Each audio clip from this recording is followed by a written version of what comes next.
हमारे दुश्मनों से मिल गया है। कभी महमूद अख्तर को सिर्फ अदाकार समझकर देखिए, फिर उनकी आवाज सुनिए, और अगर हवाएं का वो मशहूर अंदाज याद आ जाए, कभी आओ ना खुशबू लगा के, तो समझ लीजिए महमूद अख्तर सिर्फ किरदार अदा नहीं करते थे, वो अपना एक अंदाज छोड़ जाते थे। आज सुनहरी सितारे में महमूद अख्तर की बायोग्राफी नहीं, जरा उन यादों की तरफ चलते हैं जहां एक आवाज, एक लहजा और एक चेहरा अब भी कहीं ना कहीं टेलीविजन की उस पुरानी स्क्रीन पर मौजूद है। आप देख रहे हैं झरोका टीवी, जहां हम करते हैं पुरानी यादों का सफर। हमारी आजाद सियासत है और इसके बारे में हम अपना जल्द ही एक तफसीली बयान जारी करेंगे। न जाने कब से अपना तफसीली बयान जारी करने को कह रहे हैं, लेकिन वो अभी तक हुआ नहीं। मेरे ख्याल में कन्वेंशन में आपका बड़ी शिद्दत से इंतजार हो रहा है। जी शुक्रिया ब्रादरम, इंशाल्लाह आपसे मुलाकात होती रहेगी और हम आपसे मिलते रहेंगे खुशबू लगा। महमूद अख्तर की एक खास बात थी, उन्हें देखने से पहले भी पहचाना जा सकता था। आवाज में एक खास गहराई, बात करने में ठहराव और उर्दू बोलने का ऐसा अंदाज जिसमें ना जल्दी थी ना दिखावा।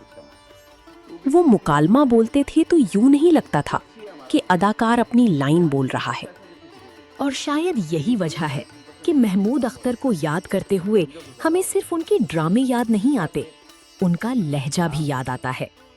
पाकिस्तान टेलीविजन के उस दौर में जब अदाकारों की आवाज़ें भी उनकी शिनाख्त हुआ करती थीं, महमूद अख्तर की आवाज़ ने बहुत जल्द अपनी जगह बना ली। सेठ, कभी हमको भी चांस दो। आपके सामने जवान से बुढ़ा हो गया। आप हुक्म करो, कुछ पैसा दो, ज़्यादा सही माल भर के लाए, हम भी कुछ कमाए। तू भी किसकी बातों में आ गया दाऊद? ये चर्सी है हमारा मुंशी। यहाँ किसके पास पैसा जो किसी को दे? यही 3-3.5% कमीशन पे काम हो रहा है, बस समझो गुजारा हो रहा है। अच्छा सेठ, आप खुश रहो।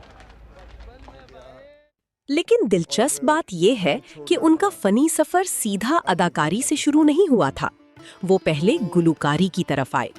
1969 में उन्होंने बतौर गुलूकार अपने फनी सफर का आगाज किया और बाद में अदाकारी की तरफ मुंतकिल हुए। उनके फनी सफर में गुलूकारी के साथ अदाकारी, शायरी, तहरीर और बाद में हिदायतकारी भी शामिल होती चली गई। किसी को जाके कहा कि मैं काम करना चाहता हूँ टीवी में। मेरा ये शौक नहीं था कि मैं कोई इससे शोहरत, आपके पहली नजर रोजगार, सिर्फ रोजगार के तौर पे, क्योंकि जॉब नहीं थी। और बाय द टाइम अल्लाह ने ऐसा करम किया कि स्टेट बैंक ऑफ पाकिस्तान में जॉब मिल गई मुझे, विदाउट एनी सिफारिश मुझे जॉब मिली।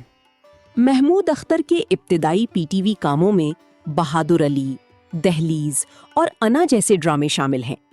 लेकिन यहाँ उन ड्रामों की पूरी फहरिस्त पढ़ने से ज्यादा अहम बात कुछ और है। ये वो जमाना था जब पीटीवी पर आने वाला फनकार चंद ही बरसों में नाजिर के लिए मानूस चेहरा बन जाता था, क्योंकि उस वक्त हर घर में दर्जनों चैनल नहीं थे। तुम तस्वीर का जिक्र कर रहे थे यार। उसे खाक पड़ने पड़ेगा और चाय बना देगा।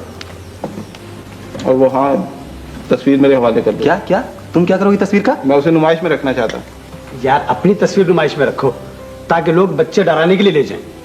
तस्वीर मुझे तुम्हारी वो बूट पॉलिश वाली रखनी चाहिए, मगर अफसोस नुमाइश है बच्चों की तस्वीरों की, इसलिए बच्चे की तस्वीर रखना चाहता हूँ। चाहे जल्दी से।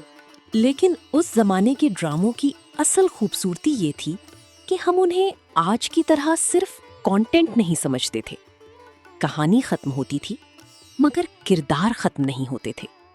अगले दिन उन पर गुफ्तगू होती थी।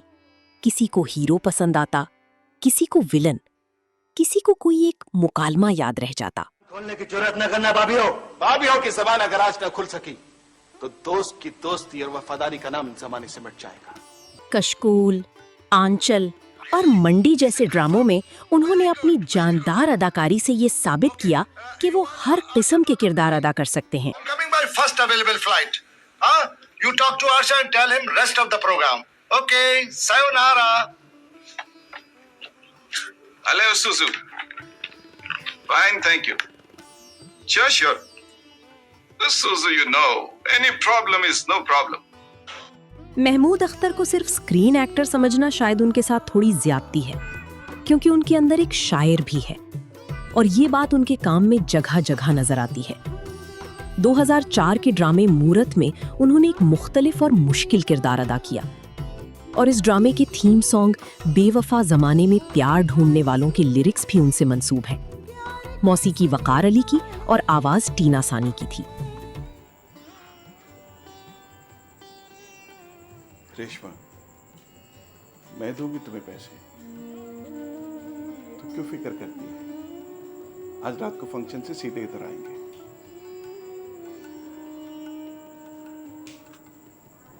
तो फिक्र मत कर। ए बिजली, चलना वक्त। महमूद अख्तर की शायरी का सिलसिला आज भी जारी है। 2025 में मजाक रात में उन्होंने अपनी शायरी सुनाई और उनकी मौजूदगी ने ये याद दिलाया कि वक्त गुजरने के बावजूद उनके अंदर का शायर अभी खामोश नहीं हुआ और यही बात महमूद अख्तर की शख्सियत को दिलचस्प बनाती है। यूं ही मुस्कुराती सदा रहे, मेरी आरज़ू का हर एक गुल तेरी अंजुमन में सजा है।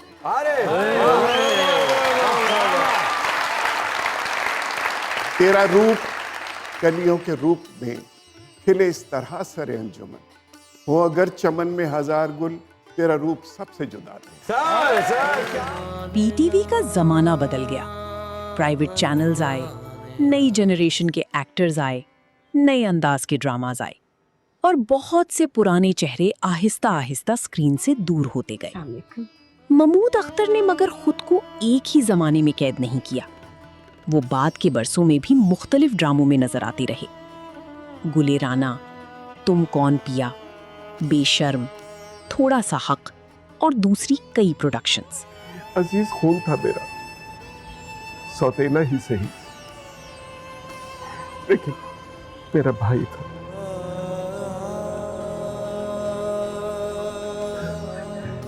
मेरे दिल में उसके लिए बहुत चाहत थी, लेकिन मेरी बहनों की, मेरी माँ। महमूद अख्तर का सफर सिर्फ टेलीविजन तक महदूद नहीं रहा। 2018 में उन्होंने फिल्म न बैंड न बाराती डायरेक्ट की, जो कनाडा में शूट की गई कॉमेडी रोम कॉम थी। और अब शायद वो सवाल जो बहुत से नाजरीन के जहन में होगा, महमूद अख्तर साहब आजकल कहाँ हैं?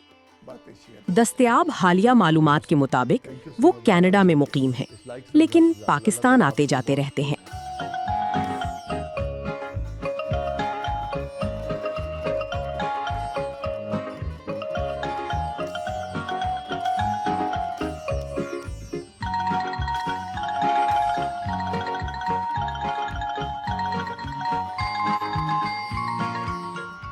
आपको महमूद अख्तर साहब का कौन सा किरदार, कौन सा ड्रामा या कौन सा मुकालमा आज भी याद है? कमेंट्स में जरूर बताइए, क्योंकि झरोका टीवी पर हम सिर्फ पुराने फनकारों को याद नहीं करते, हम उन यादों को भी वापस बुलाते हैं जो उन फनकारों के साथ कहीं पीछे रह गई थी। अगर आपको वीडियो अच्छी लगे तो वीडियो को लाइक और शेयर जरूर करें। मिलते हैं अगली वीडियो में किसी और सुनहरी सितारे की याद के साथ। तब तक इजाजत दें। अल्लाह हाफिज। अगर कल उनकी जगह मैं हुआ फिर? कल बख्श साहब आपके साथ भी यही सुलूक होगा। अच्छा जी, बड़ी मेहरबानी। इंशाल्लाह फिर हाजिर होंगे जरूर। खुशबू लगा। Thank you. ये है झरोका टीवी, जहां यादें जिंदा रहती हैं।